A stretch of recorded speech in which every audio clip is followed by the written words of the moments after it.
जिसकी मंगनी यूसुफ नामक पुरुष से हुई थी और उसका नाम मरियम था।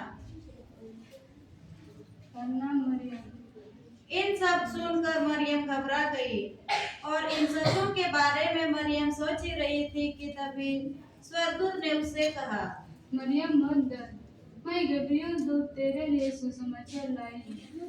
परमेश्वर ने सिर्फ तुझे चुना है कि तू गर्भवती होगी और तू पुत्र को जनेगी।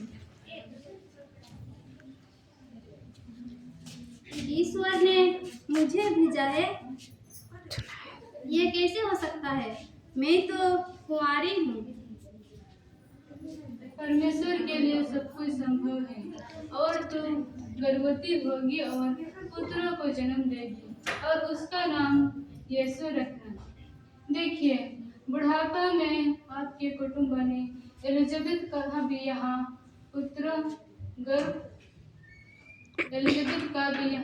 गर्भ होगा। वो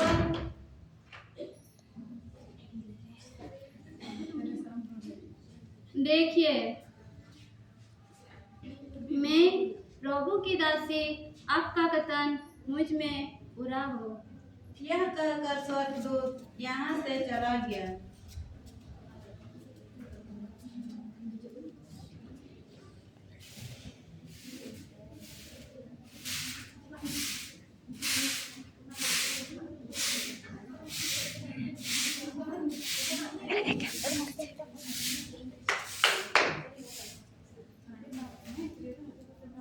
मरिया तू? हाँ, मैं। यह कैसे हुआ? मेरे प्रभु की माता मेरे पास आए। आप धन्य हैं आप और धन्य है आपका गर्भ का फल। देखिए, आपके आगमन से मेरा गर्भ का बच्चा आनंद से उछल पड़ा। यूसुफ जो धार्मिक था और उसे बदनाम नहीं करना चाहता था, उसे चुपके से त्याग देने का विचार किया। जब वो इन बातों के बारे में सोच रहा था, तो प्रभु का स्वर्गदूत उसे स्वप्न में दिखाई देकर उसे कहा, हे यूसुफ, दाऊद के संतान, तू अपनी पत्नी मरियम को यहाँ ले आने से मत डर, क्योंकि जो उनके गर्भ में है वो पवित्र आत्मा की ओर से है।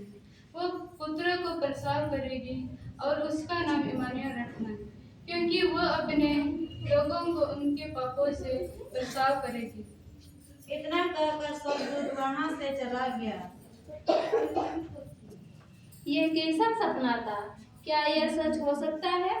अगर सच हो तो मैं अपनी पत्नी मरिया को यहाँ ले आने से नहीं डरूंगा। बाद में यूसुफ दूत के आज्ञा के अनुसार अपनी पत्नी मरियम को अपने यहाँ ले आया।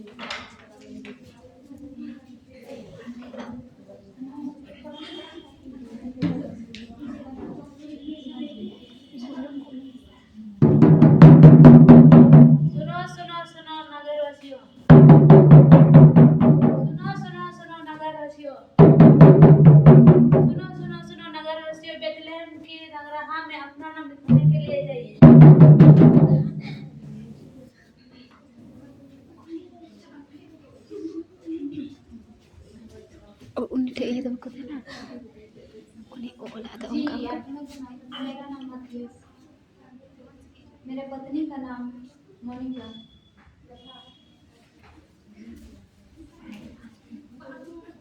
मेरा नाम हेमन है। मेरा पत्नी का नाम है मंदा। उन दिनों अगस्तुस ने समस्त जगत के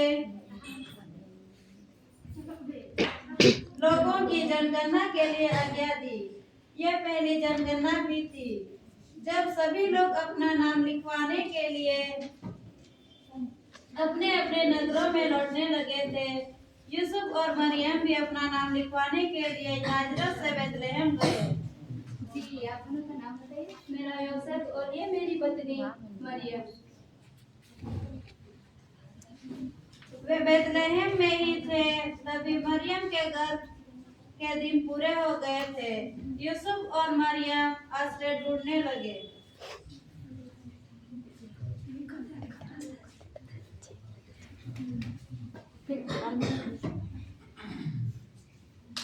अरे सुनिए जी, इतना रात को कौन आया है? जी, आप लोग कौन?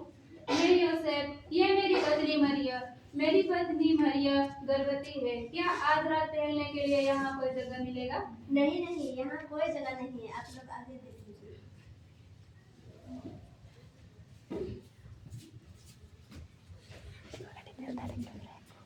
यूसुफ, और कितना दूर जाना पड़ेगा? हम बहुत थक चुके हैं।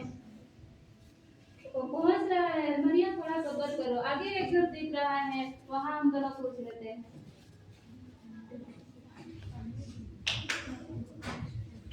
अरे इतना रात को है, जाओ तो देखो कौन आया है। जी, आप कौन?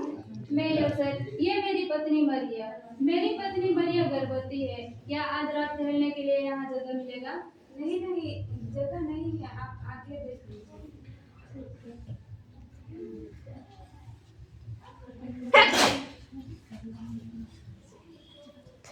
और कितना दूर जाना पड़ेगा? हम बहुत थक गए हैं।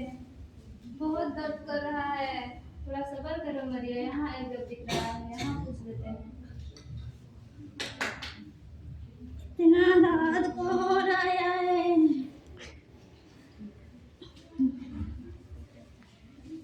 लाठी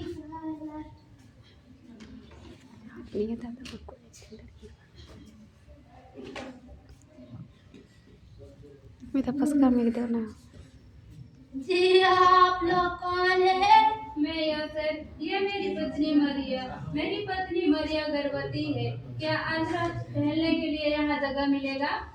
जगह ऐसा तो यहाँ कोई जगह नहीं है, फिर भी मैं देख लेती हूँ। ठीक है। अगर आप लोग ठहरना चाहते हैं तो गौशाला में जगह है। चले, मैं आप लोगों को दिखाती हूँ। मरियम और यूसुफ उसके साथ गौशाले में चले जाते हैं, जहाँ यूसुफ ने भेड़ बकरी के बीच में अपना आश्रय बना लिया, जहाँ मरियम ने संसार के मुक्तिदाता यीशु को जन्म दिया। माता मरियम ने बालक यीशु को कपड़े में लपेटकर भेड़ बकरी के बीच में चरनी में लेटा दिया।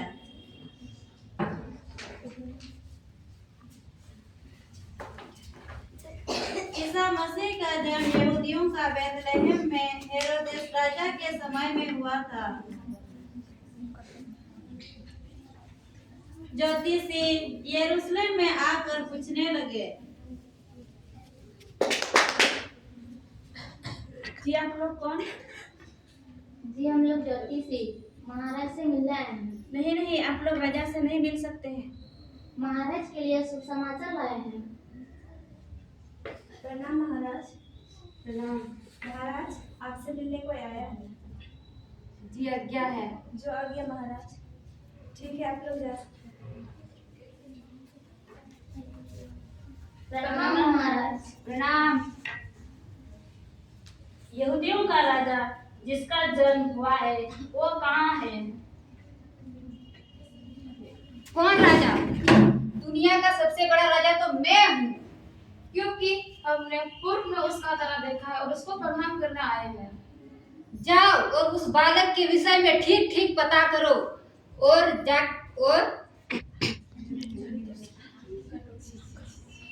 जाओ और उस बालक के विषय में ठीक ठीक पता करो, और जब वह मिल जाए तो मुझे भी जानकारी दो, ताकि मैं भी आके उन्हें दंडवत कर सकूं।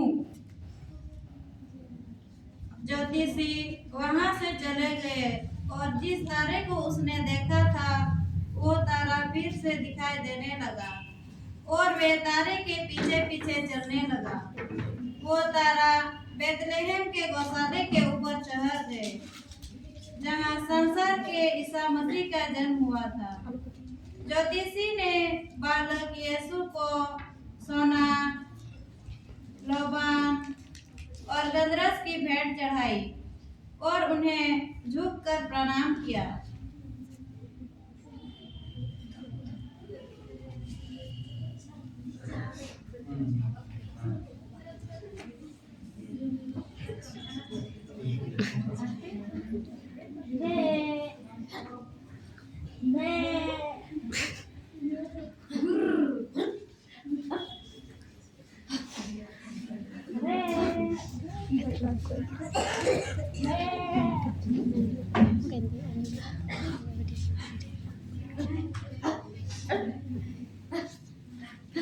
बहुत ठंडा लग रहा है, थोड़ा आप ताप लेते हैं। चलो चलो तो ये सब उठाते हैं।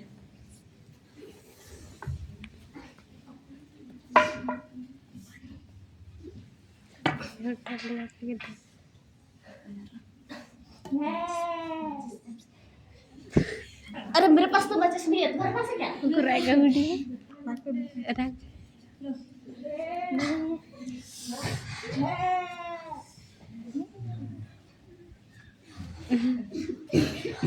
बहुत अच्छा लगा। चलो यार थोड़ा गाना गाते हैं।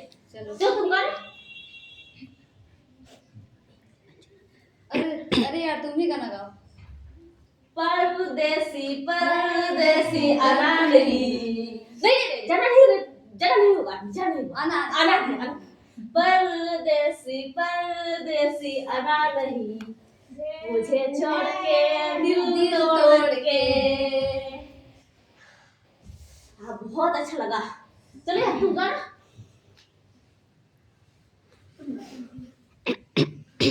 तुम शुरू करो। परदेसी मेरी आना छोड़ के आना, परदेसी मेरी आना छोड़ के आना। बहुत अच्छा लगा। उस रात मैदान में कुछ चरवाहे अपनी भेड़ों की रखवाली कर रहे थे। तब उसके सामने स्वर्गदूत प्रकट हुए। डरो मत, मैं आप लोगों के लिए सुसमाचार लाई हूँ। वह तुम्हारे लिए और सब लोगों के लिए बड़े आनंद का कारण होगा। आज दाऊद के नगर में तुम्हारा उद्धारकर्ता और प्रभु जन्मा है। तुम एक नए जन्मे बच्चे को कपड़े में लिपटा हुआ चरनी में पाओगे। तब तुम जानोगे ये सत्य है।